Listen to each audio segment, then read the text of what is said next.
Hello, Hey, is this Brian? Aaron. Hey, how are you doing today, dude? I'm doing good, man. How you doing? Fantastic, man. Really digging this music that you've got. You have got a unique sound when it comes to Speed Kills. How did this even come into play? Well, I wrote the music first, just my musical idea that I came up with the title Speed Kills, and I just give the music to my singer, Bob Reynolds, and he wrote all the lyrics and melodies, and it just like came together very quickly. Don't you love that when things like that happen where you can come out with a guitar riff and then all of a sudden you hand it to somebody else and it's like, okay, I've got this. I've got the needle in the haystack. Let's run with it. Oh, absolutely. It's like you have an idea. I mean, I write songs in different ways, but that one was I wanted to write a song that was like a freight train or a car driving 120 down the highway, or something aggressive and fast, and it just came together real quick. It wasn't a difficult song to write. But That's so funny that you say that about making a song fast, because one of the things that I've listened to, first of all, is always the drums, because I had a drummer tell me one time that the drums mimic your mother's heartbeat. So I sit there and I go, all right, let me see if I can hear my mom's heartbeat in this song. Well, yeah, I mean, bands like Rammstein, like, will time his heart beat and then write the song, and he'll do push-ups or whatever to get his heart to the speed of the song, and yeah, I mean, there's something to do with that, definitely. You've made this very attractive from the very beginning, because you've got the bass and the drums, and then Bob comes in. I mean, I love the way that you put the instruments first, and it gives me plenty of time to digest what's happening. All right, here we go. Share with me the story. Yes, that it, like the vibe, the drums. The drums were like the first thing. Mm-hmm. It was like, okay, I needed a double bass, just driving beat that like never stops. Just that vibe of aggression and speed and get you going. So I kept all rhythms in the beginning with no leads or anything, just so you can vibe with that rhythm. It just kind of gets the blood flowing, gets you going with the beat of the song, and then when the vocals come in, it's just like, oh, okay. And if you notice, like, the verse and chorus are basically the same rhythm. Mm-hmm. And I wanted to write a song like that, because usually I'm trying to separate everything, but that where it just flows all the way through the song. And I think I pulled it off on that one. Yeah. Do you find yourself enjoying the exploration? Because it seems like we're in this age of music now where it's like, wow, there are no boundaries around us. Let's just have some fun. Yes. That's the way. I mean, you should write. You write in original music. Write whatever you feel, what you like, and then hope everybody likes it. But if you're writing for specific genre or vibe, it may not come out as original as if you're just writing what you're feeling and what you like. Yeah. Do you write for the Spotify radio person, or are you writing for that live audience? On that stuff, I was just writing for myself, nice. Which I love. I love the live audience. So, it's like being in a touring band for so many years. You get that. You kind of know what works and what doesn't work. And yeah, I'm always thinking about that, like a live situation. How's this going to come over live? I'm glad that you're bringing up the live audience, and the reason why is because I sat there at Cirque du Soleil last night, and the way that they were accepting the audience applause at the end, and I went, I wonder if musicians feel the same way at the end of the show, where they're just pulling in all of that energy from that crowd. Yeah, absolutely. I mean, you're kind of doing that like on every song. Yeah. You kind of get a good response, or if you don't get a good response, you feel it.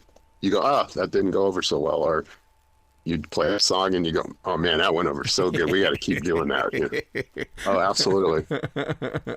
Now, you and Bob were on this project for a long time, weren't you? Well, Bob and I have been writing songs. I own a music library, yeah, which is a music licensing company called Digital Assassin Music. And I license music to TV shows and promos and film, whatever needs music.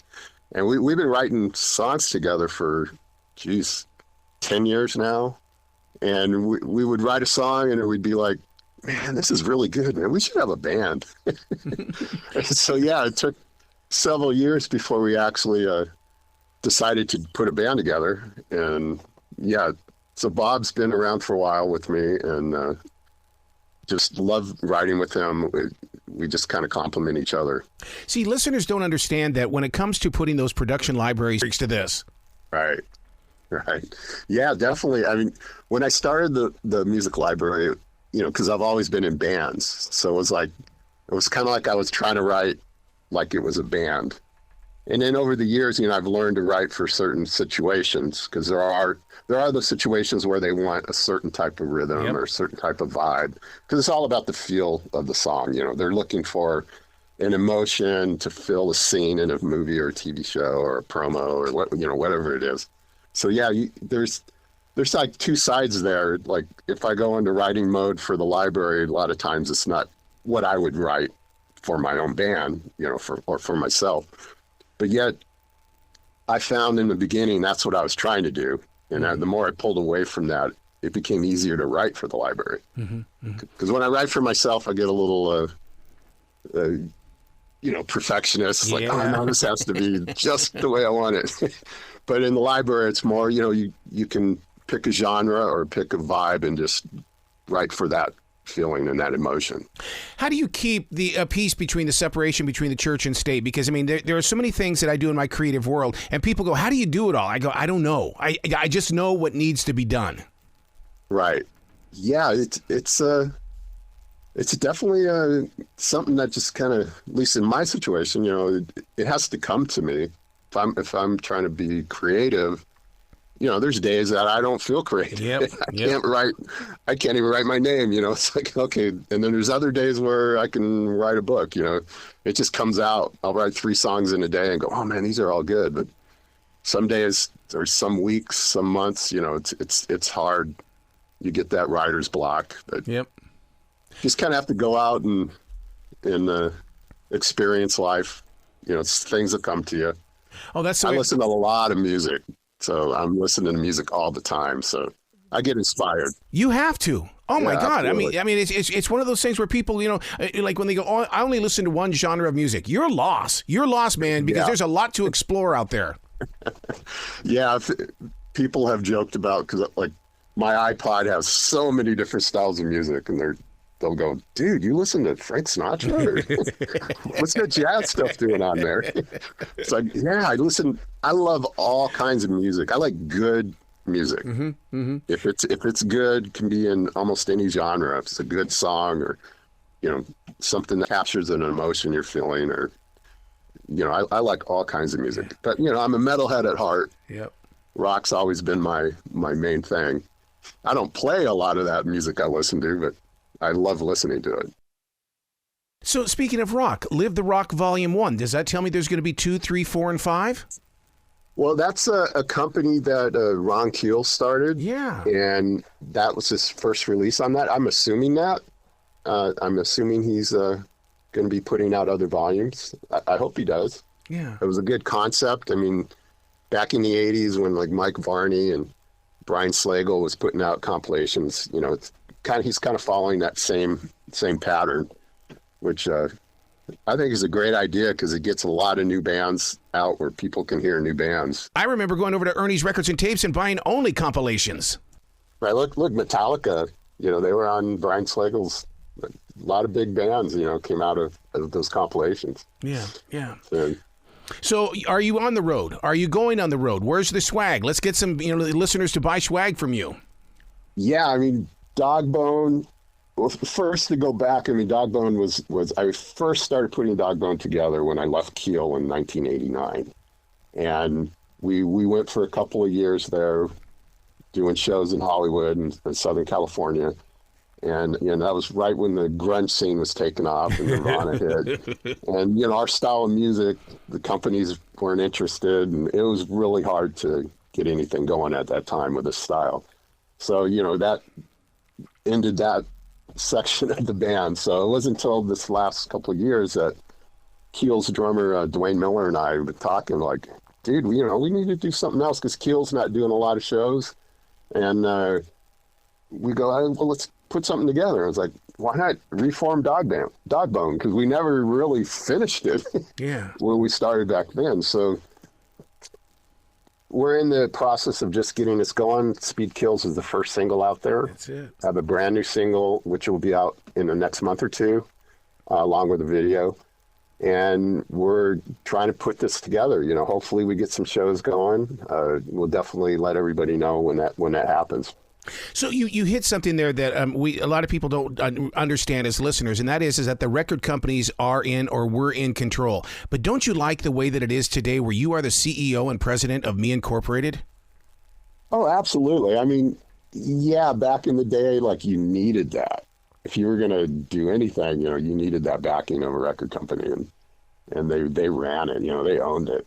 But yeah, with today's technology and record companies is dying out, you know, they're not signing new bands, and it's not the same. I mean, record business has changed so much. You know, you look at all the bands that have made it promoting themselves. That's it. You know, that's the way to go these days. I mean, we could do all the recording on our laptops, even on our phones, you know. And like Speed Kills, all this stuff that we're recording is all done in my home studio and singer's home studio and bass player's home studio. But it's a much different time, and I love it because, yeah, we have control of it instead of giving it to somebody else. Yeah.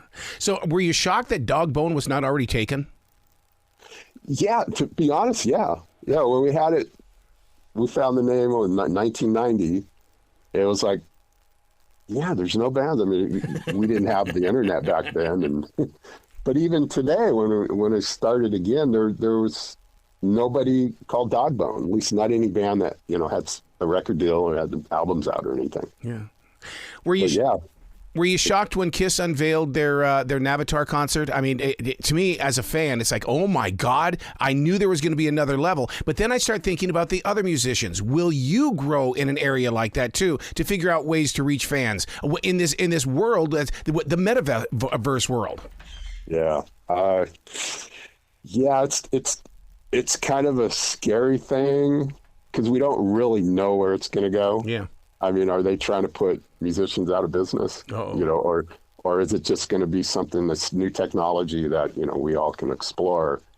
So yeah, I guess time will tell on how that all goes, because it could be good and it could be bad. I think there's, just like the internet, there's a good side to it and there's a bad side to it. You're so right about that, because I was reading an article that says that AI technology will have the ability to recreate itself in 10 years. And with you saying that, will it create its own music? They're already doing it for voiceover people. Dude, I don't get voiceover jobs because of AI now. Right. Yeah, I know. It's that part's kind of scary. And it's like, you know, the laws, can they use your image? Can they use your voice and your style without your permission? And so, yeah, there's probably a lot of areas there that are very shady right now that they can take advantage of it. But, you know, as I said, time will tell with how this all turns out with the AI stuff. Yeah. Pretty incredible what they can do. Oh, yeah, because there's still a lot of people that do enjoy it. I mean, I remember when Pro Tools came onto the scene and everybody's going, oh, my God, it's all over. Oh, my, they're not going to use tape anymore. Right. Yeah, I went through that. I remember, because I never knew how to use a computer. Yeah. I learned by like Cakewalk. It was like, oh, they got a program I can record in my bedroom on my computer. I got to get a computer.